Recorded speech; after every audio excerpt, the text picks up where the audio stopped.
BC commission chairman గా VH ఉండబోతున్నట్టు వార్తలు వస్తున్నాయి. నేను ఒకటే ఉన్నదండి, నాకు గత 8-9 ఏళ్ల నుంచి ఏ పదవి లేదు. నేను ఎంతసేపటికి బడుగు బలహీన వర్గాల గురించి ఆలోచన చేస్తా. సూర్యాపేటలో మీటింగ్ పెట్టినా, సోనియా గాంధీని పిలిచి 2002లో బలహీన వర్గాల సభ పెట్టిన తర్వాతనే కాంగ్రెస్, దాని తర్వాతనే రాజశేఖర్ పాదయాత్ర పెట్టిండు. 5-6 లక్షల మంది వచ్చారు. ఇందిరాగాంధీ కోడలుగా అదే ఆలోచన ఇంప్లిమెంట్ చేస్తుందని వచ్చింది.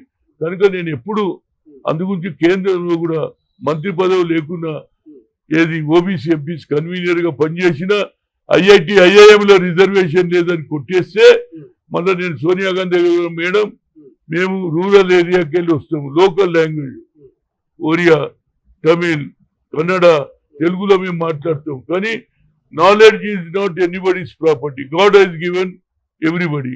మాకు అవకాశం ఇవ్వాలి, మా పిల్లలు ఐఐటీలో చదవద్దు, ఆల్ ఇండియా అంటే అప్పుడు ఆమె ఏం చేయాలంటే మన్మోహన్ సింగ్ చెప్పింది, బిల్లు పెట్టేస్తే లల్లు ప్రసాద్ యాదవ్ పడితే అన్ని పార్టీలు మద్దతు ఇచ్చింది. మా పిల్లలు ఇవాళ లక్షల మంది డాక్టర్లు అవుతున్నారు, ఇంజనీర్లు అవుతున్నారు. That is the character UPA చేసింది. అదేవిధంగా ఇవాళ రాహుల్ గాంధీ ఓబీసీలకు ఏది కులగన చేయాలని అంటున్నాడు, ఎక్స్రే అంటున్నాడు. కింది స్థాయిలో ఎస్సీ ఎస్టీ మైనార్టీలు ఏ విధంగా వాళ్ళ కులగన జరిగితే రాజకీయంగా వాళ్ళు కూడా వస్తున్నారు. 50% సీలింగ్ కూడా ఎత్తేస్తాను 9th షెడ్యూల్ తీసి అంటే ఆ ఆలోచన ఎవరికి రాలే. అగ్ర కులాల్లో పుట్టిన బడుగు బలైన వర్గాల గురించి ఆలోచన చేసే ఏకైక వ్యక్తి అది ఇందిరాగాంధీ కుటుంబమే.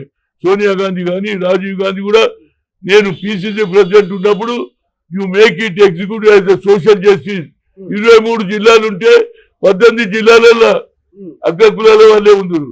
కానీ నేను 50% చేసిన.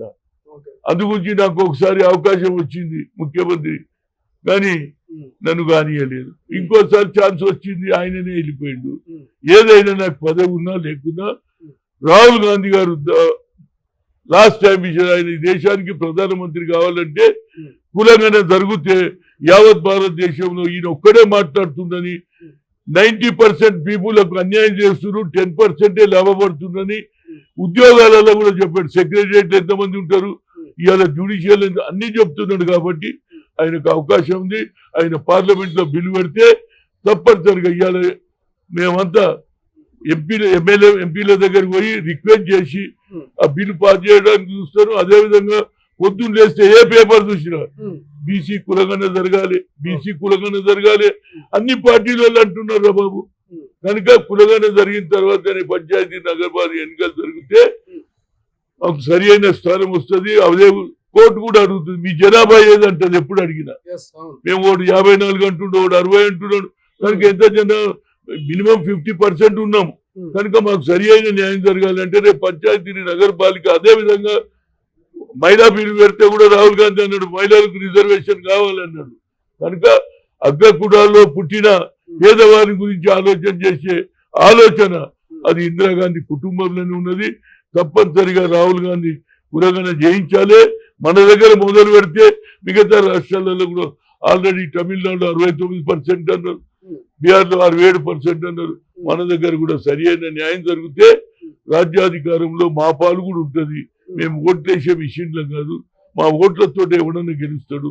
కనుక ఇది జరిగితే రాహుల్ గాంధీ కూడా తప్పక దేశానికి ప్రధానమంత్రి అవుతాడు. ఫైనల్ ఒక మాట, రేవంత్ రెడ్డి ఢిల్లీకి పోయిండు, మంత్రివర్గ విస్తరణట్టు పిసిసి అధ్యక్షుడు నియామకం అంటారు, నామినేటెడ్ పోస్టులు అంటున్నారు. ప్రధానంగా పిసిసి అధ్యక్షుడు ఏ సామాజిక వర్గానికి ఇస్తే బాగుంటుంది? చూడండి, నేను మొదటి నుంచి చెప్పిన మెజార్టీ జనాభా ఉన్నటువంటి బీసీలకి ఇవ్వన్నా. ఎందుకంటే రాహుల్ గాంధీ అన్నాడు కూడా అదే, బడుగు బలైన ఓబీసీ కా బరాబర్ కడుతూ అంటుండు. కాబట్టి బీసీకి ఇవ్వాలని చెప్పాను. నేనైతే కంబైన్డ్ రాష్ట్రానికి పిసిసి అధ్యక్షుడు ఉన్నా, యూత్ కాంగ్రెస్ అధ్యక్షుడు ఉన్నా, ఎన్ఐసీలో తిరిగిన, నేను హైయెస్ట్ పోస్టు ముఖ్యమంత్రి పదవికి 2 సార్లు వచ్చిపోయిన నేను కాదు. ఎవరన్నా ఆర్గనైజేషన్కి వెళ్ళి వచ్చిన ఎవరికన్నా చేస్తే కమిట్మెంట్ ఉంటుంది అని నా కోరిక. కానీ మరి హైకమాండ్ ఎవరిని చేస్తుందో నేను చెప్పలేను, ఆయన ఎవరు చేస్తారో నేను ఊహాగానం చెప్పలేను. కానీ నా కమిట్మెంట్ ఫర్ వీకర్ సెక్షన్ లో జనాభా ఎక్కువ ఉన్నటువంటి జనానికి ఇస్తే పార్టీ బలపడుతుంది అనేది నా ఉద్దేశం. అసలైన తొలి వెలుగు. ఫాలో వాట్సాప్ @తొలి వెలుగు official.